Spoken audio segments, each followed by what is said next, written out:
Regret says I did it the wrong way and I regret it. So next time I'm going to do it differently. And it's hard to accept that regret because it means I failed or I hurt someone. And sometimes that can't be reconciled. But it's a good thing because now I can change. And now the next person doesn't have to experience that consequence that I create.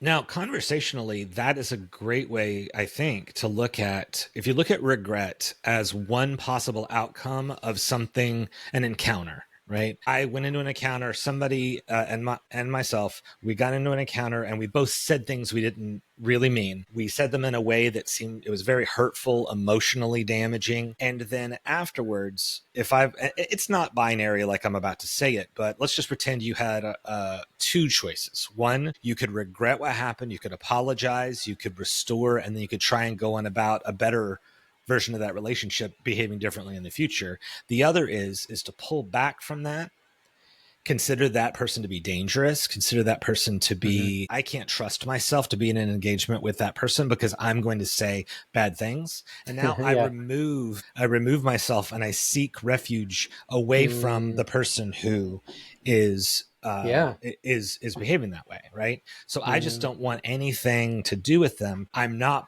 blaming them. I do feel like, I don't know what happened there, but I don't want to do that again. But instead of feeling the regret and going through a process of healing, I'm going into a place of I'm just going to remove myself from that person. So that could be cutting off a friend, cutting off a loved one. I mean, it could be ignoring somebody who works in the same office as you, which if you've ever tried to do that, the same workplace, two people not talking to each other because something has happened that's unresolved and it just carries on indefinitely into the future. It carries its own emotional weight and its own stressors, right? Yeah. And one thing I would add is that form of like refuge seeking, right? And it could be appropriate, but it could also be, and it may be the way that that person knows how to handle it. I guess one of my encouragements would be for people that they're in that place where they do feel stuck, trapped, or frustrated, if they're in community, to request of the community to participate in that processing. So maybe it doesn't change that you exit the group, but in other words, the individuality that we tend to have in America is like, okay, I'm going to figure this out myself, and then we either make the decision or don't. But I'm trying to encourage us to actually involve other people around us as part of that process. Does that make sense? Sure. Yeah. I think community is vital because I know that if I hadn't had certain people in my life that I had gone to with the impulse, if I had the impulse of I'm just going to seek refuge, right? I might not have had that term in my head, but it was just stop dealing with that person, be away from that person.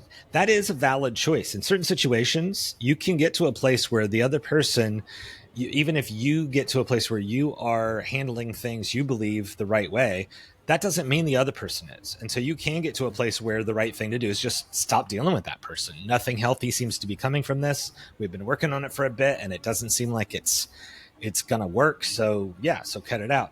But for a first response to a situation, to be refuge seeking and then staying there long term without any type of restoration, that can turn into a pattern in itself, right? And then just over time, you're just continuously refuge seeking and you get fewer and fewer people that are within your circle.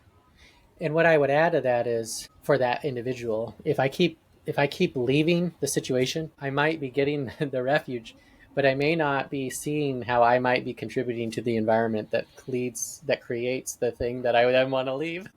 That's right. That's right. And the victimization, if we go into it with, I mean, there is a whole section of cognitive biases where we are looking at the situation and we're seeing the other person solely as the problem. And so all of our deductions, what do I believe happened?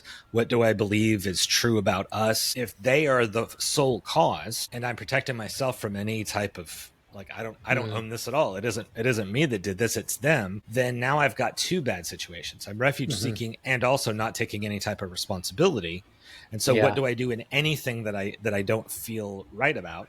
If I don't feel supported in it, or if I feel like it turns into an argument and it's upsetting to me, right? There's blame and refuge seeking. And so now I feel like everybody on the outside is the problem.